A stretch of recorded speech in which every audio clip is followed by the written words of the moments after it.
What's been your biggest, I guess, game changer or switch for you using AR? We have a fair amount of social capital. And for us, like we just had these lead mags available and open, and at the point that we ported over to AR, like we had probably 2,000 emails collected that we were doing nothing with.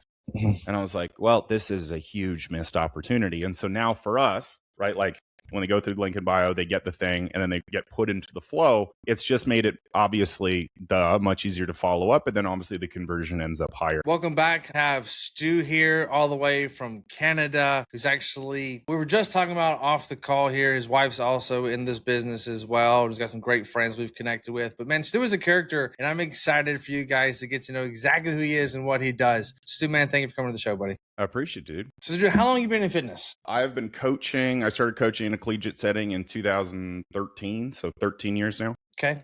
Walk us through collegiate setting. Yeah. So I I played both college football and college rugby. And when I joined the college rugby team, we didn't have a super structured strength and conditioning program. I was like, okay, well, we're not going to win games if nobody's fucking lifting weights.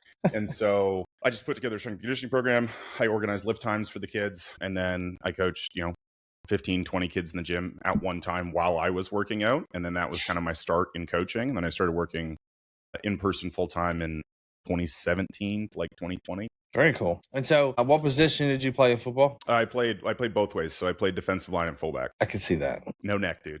I can see that. I would ask you what position you played in rugby, but I don't know anything about it, so I'm not going to. So what got you into hey, I'm doing this for everybody, but then what got you into what it is you do now?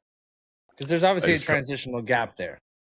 Yeah. So it was COVID, dude. So, we were in Canada at the time. We live in Florida now. And we had 6 or 7 months where I couldn't go to work. And I was like, well, this is crap. And so I started just coaching people online. Not all of Canada was shut down. So I started getting, Canadian clients outside of Ontario. And then it just kind of grew and scaled from there. We incorporated the company in 2020 and then it just exploded. And then I left my full-time in-person position in November of 2020. So between May and November of 2020, I got full up to the point where I just didn't need to coach people in person anymore. Cool. So how many clients do you work with online now? Floats anywhere between 45 and 50. Right now, I think it's 47. Okay. And then what is your favorite type of client? What do they do? What are their goals? What are they trying to go after? Honestly, it's typically older people, masters lifters, right? So I coach exclusively power lifters. I have some, very few general population clients, but mostly people interested in strength training and power lifters. It's probably masters power lifters because they're old enough that it's not an ego thing anymore and they just want to get better and they just accept feedback, right? They've been probably in a job for long enough where they just shut up and listen and it's the easiest thing in the world. And so in powerlifting, what category, what age bracket would be considered masters? I think it's 40 and onward. Okay, great. Bodybuilding is 35. It makes me feel real old. As I'm going for a master's pro card this year, funny enough, but okay, cool. So it's somebody that basically just enjoys lifting, wants to be better, but not necessarily trying to change their life around or become the, top of the top essentially, but I just want to be my best self and work towards a goal. I was gonna say, do you feel like the amount of stress with that type of goal with that client is just so low that it's actually fun? Yeah, well, and it's also the masters level lifters that I coach are very high level. I have, one of my guys has won WBC World, WBC World Champion 3 times. I have a bunch of masters level USAPL females who've won USAPL pro cards. They've won nationals. They've gotten invites to international meets. So they're still very high level, but for them, they've compartmentalized their life well enough that it's not, you know what I mean? They don't freak out about stuff. Sure. Yeah, that makes sense. Especially at the top level too. I find that usually we know how to operate at that level. And like you said, compartmentalizing personal stress from this type of stress. And this is something we do, not who we are. That also makes a really big difference. Walk me through a client that you've had that was I have to be the world's best XYZ. And what, we all work with those people that it's they walk out and they're 18 years old. And it's I'm going to be Mr. Olympia. And it's just can we squat ass to grass first, please?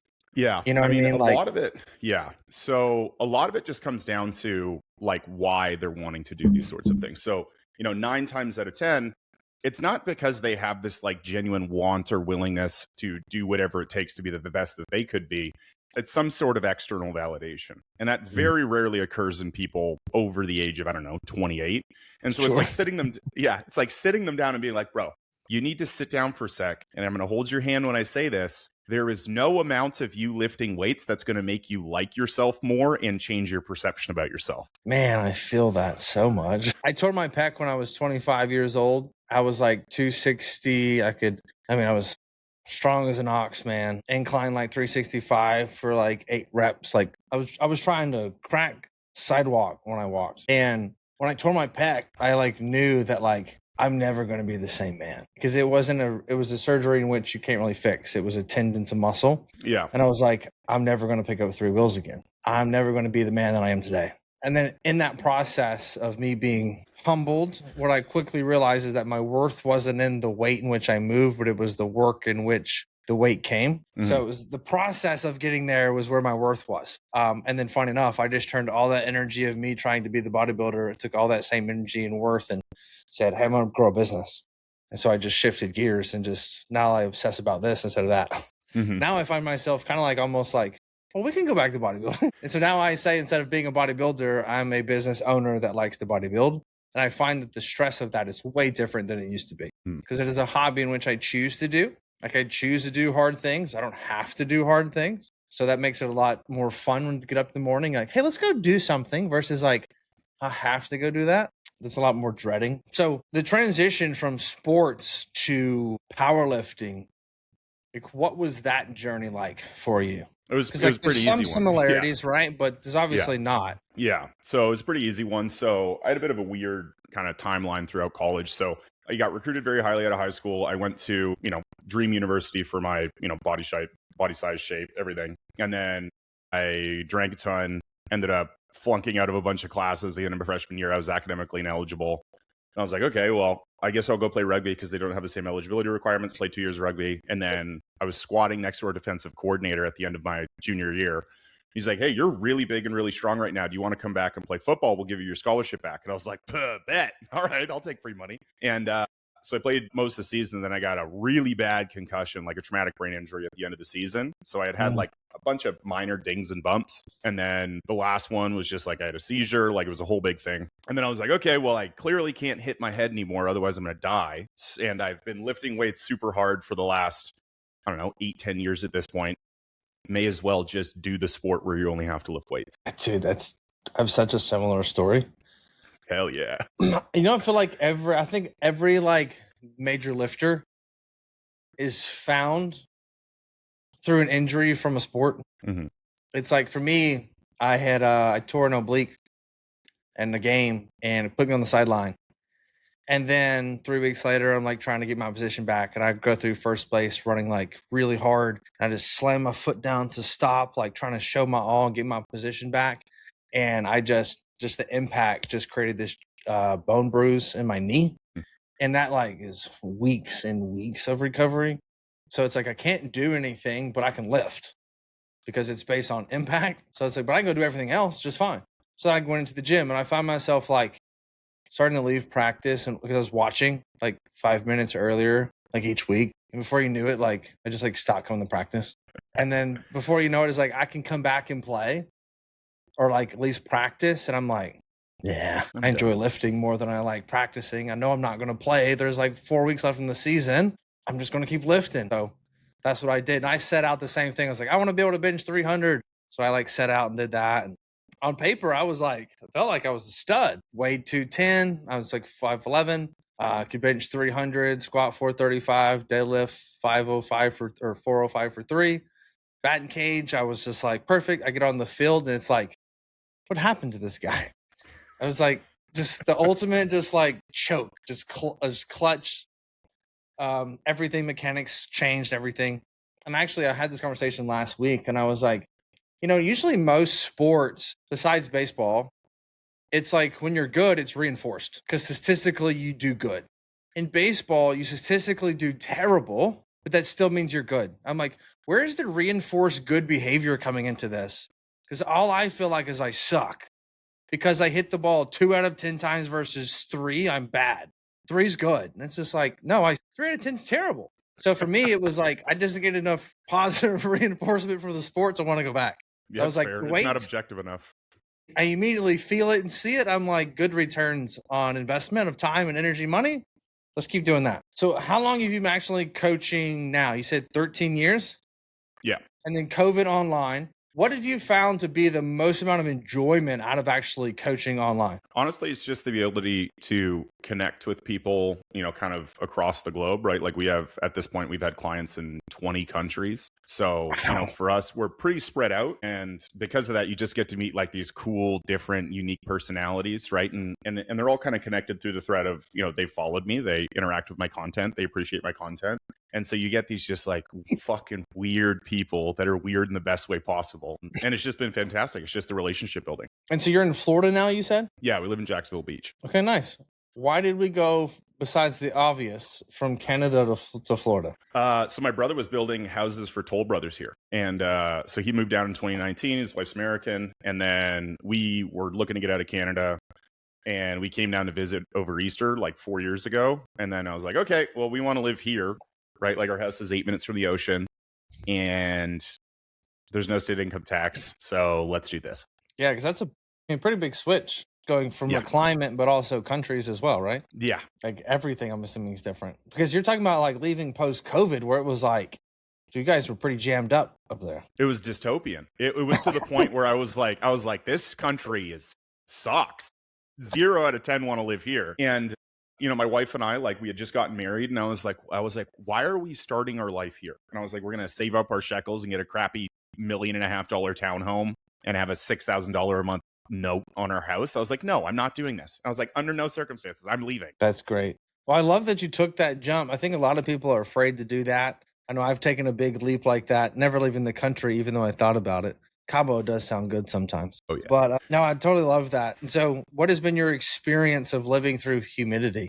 I know you don't have hair, but how's your wife like it? She has like, her hair gets nice, not worse. She's French Canadian, so they all have like fantastic hair. And so, for her, she doesn't mind it. And for me, like, I spent the first 10 years of my life in the United States Virgin Islands. So I lived in St. Croix. So I'm used to like really hot. So for me, I came back and I was like, this is great, right? Like I'll sit in my car with the AC off with the windows up and I'm like, oh yeah, I'm in a sauna. Letting it steam. Mm-hmm.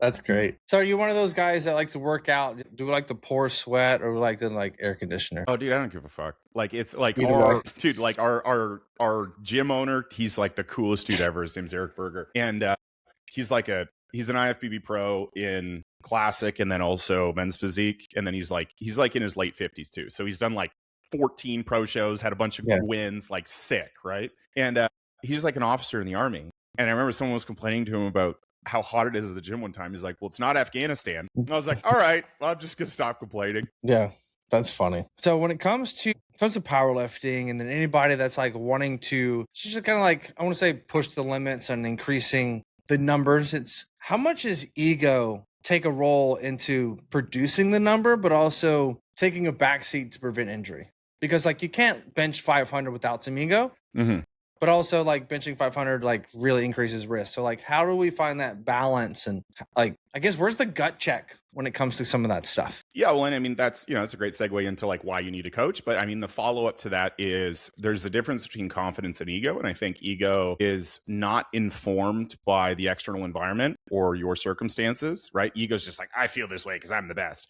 And confidence is like, no, I have a litany of evidence to support the fact that I am really good. And so what I always tell my lifters is I'm like, there's nothing wrong with being confident, right? Confident, cocky, whatever. I have no issues with that. But there is a problem with having an ego because that's not necessarily supported by any of the evidence that we're seeing, right? I have one of my lifters, his name's Colton Resignano, like absolute savage, was an Army Ranger, had a hip replacement, all kinds of crazy stuff. And he's like pretty confident. He's pretty cocky, but he's also benched like 500 pounds at 198. So it's like, you know what? Like you're allowed to act like that. That's fair. Yeah, I feel like every time that I've let ego get in the way, it's always cost me. Always. I've had some pretty gnarly injuries in the gym. Funny enough, the pec was not. That was in jiu-jitsu. But one rule I established for myself, and now that I'm older, is like, hey, we never PR twice in one day. No, just take it and go. Take it and go. Just don't add 5 more pounds. Let's just end it there. This happened to me with squats. I got into bodybuilding, got strong, and I didn't really squat that much, honestly. Like I would, but I wouldn't. Like I never went below like 8 to 10 reps on anything. Cause I'm like hypertrophy is above 10 reps. Not necessarily true, but that's what the young 20-year-old myself believed. Right. And so I put a 405 on for the first time. And I'd just been doing just heavy leg presses and deadlifts and stuff. I was always just like, I don't want to squat. So I put 405 on there, and like the second rep, I like pull my quad up in the high outside in the IT band. And I come back like 4 weeks later, feels good. I put 405 back on. Funny enough, first time I come back in squatting, like also stupid. Like, how about 225 and walk out, right? But I'm like, yeah, let's go back 405. Well, I get 12 reps with the same weight. So 405, I get 12 reps 4 weeks after tearing it on 2. Not that 2 is hard, it just tore on 2 in the hole. So then I hear across the gym, this personal trainer at the time go, you're going to go for 500, right? I'm like, yeah. And I'm like, 500. Third rep, same tear again. I was like, you idiot. Like, you knew that was going to happen, but you just had to do the old man. You just had to show him up. 6 weeks later, leg press, tear it again. I'm like, I'm done going heavy. Like, funny enough, it's like, to do something 12 reps and tear it, it's like, you should probably warm up probably better or something. I don't know. But yeah, dude, I think that setting rules in place. Do you have any type of rules like that you run for any of your competitors where it's like, we don't let the ego get in the way and run away or something like that? Or yeah, I mean, the big thing, especially within powerlifting, is like, our attempts in a meet, right? Because in actuality, like in powerlifting, we're not maxing out outside of the meet. So our attempts in a meet are always going to be filtered through like what we've done in the gym, right? So, we stand to reason, right? This person's a, 110 kilo lifter. For them, we can reasonably expect, 3 to 5% over what they've done in the gym if they've peaked well in the meet. And then that's going to inform, right? So it's like, let's say they squatted 661 as their last heavy attempt in training. We might cap them at, I don't know, 678 or 683 or something, right? So it's always going based off of just math of like, hey, like, this is reasonably what we can expect to be there. Even if it feels really good, we're not going heavier than this, because the reality of the situation is if you go in, all your third attempts are super light and it wasn't that hard, you can just compete more often and you can take more at your next meet. But if you go, you blow your load on one of them, you might suck on bench, you might suck on deadlifts, and then you've taken more off your total than you would have added by, going 5 kilos, 10 kilos heavier on the squat. So it's always based on this idea of you go 9 for 9, right? You get as many successful lifts as you can. And then if it really was that easy, then you just pick another meet, 4 months later instead of 6 months later, and you just compete more consistently. That makes a lot of sense. Because obviously, yeah, you get 3 solid lifts. It's like, well, you're really stretching whether you're just even in the runnings or not. So it's obviously better to get a score than not get one. So yeah, that makes a lot of sense. Where did you find the biggest mistake that comes to, powerlifters when it comes to getting ready for a meet? You're gonna love this because you're a bodybuilder. Diet and nutrition. Cool. Explain. Yeah, they just eat like fat sacks of shit, right? So it's it's like, oh, this is like bodybuilding with none of the dietary discipline, right? And so they'll have these huge weight fluctuations, throughout the course of prep, and then they eat like a child, right? Let's say they've water cut down to 100 kilos. They typically walk around at 105, and then they try to bloat back up. They eat a bunch of food that upsets their stomach, and then they feel terrible on the day. And it's like, okay, but if we didn't get up to 105 kilos in the first place, we wouldn't have to cut down. You could just walk around at that weight, and you maybe just like don't have dinner the night before so you can weigh in properly. But it's a lack of dietary adherence, and then just like trying to shovel anything and everything in your mouth because bloat equals strong. Yeah. We got to carb up. So let's eat pasta and this, that, whatever. And it's like, yeah, it destroys your stomach, raises your blood pressure, and they perform poorly. So how do you typically run somebody's diet that's getting ready for powerlifting meet? I mean, the big thing is like if we have to make any drastic body composition shifts, that typically ends at about the 12-week out mark, right? Because we don't want to be, we don't want to be in a deficit as we're trying to increase the load on the bar. So if someone's dropping from, let's say 110 kilos to 100 kilos for the next meet, drop down to the next weight class, we might get them down to 102.5 or 103 at that 12-week out mark. And then, you're well aware, let's say they're an untested powerlifter, as androgens go up or as the drug load goes up, the body weight's going to go up as well. So we need to account for that too. And then just at maintenance for the duration of prep. And then if we have to pull off, 4, 5, 6 pounds through a small water cut, or just like don't eat dinner the night before and stop drinking water at 6 p.m., then we'll do that.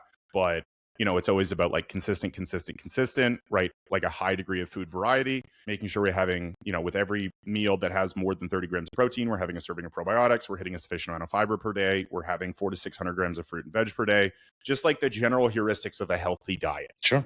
Just at a higher volume, depending on their goals or body type. Cool. That's interesting. I didn't know. I mean, obviously, like I know, thinking like, yeah, well, the better food and fuel you have, then the better you perform from it. But you also see a lot of powerlifters like not in good shape. I'm like, there's no way that's all from chicken and rice. Like you're not 70 pounds overweight from chicken. You know what I mean?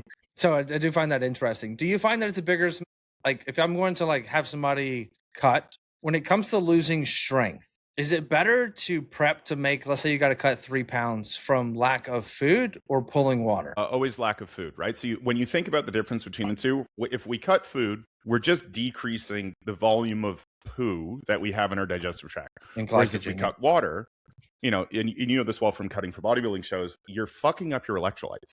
And at the end of the day, right, like I remember doing the math on this, like the most amount of carbohydrates you will use over the course of a powerlifting meet is like maybe 450 or 500 grams of carbs. But if your potassium's messed up, your sodium's messed up, and you know, your phosphate, magnesium, calcium, whatever, if all of that stuff has been pissed out through cutting water, all of that has to be back in, or we're not going to perform well the next day, because potassium is necessary for muscular contraction. Magnesium is necessary to produce ATP. And so we always try to, you know, cut food volume, you know, or get them to fucking, I don't know, eat more fiber so they poop it out, as opposed to manipulating water. And you can manipulate water, and sometimes it does go well, but there's a lot more risk associated. Totally.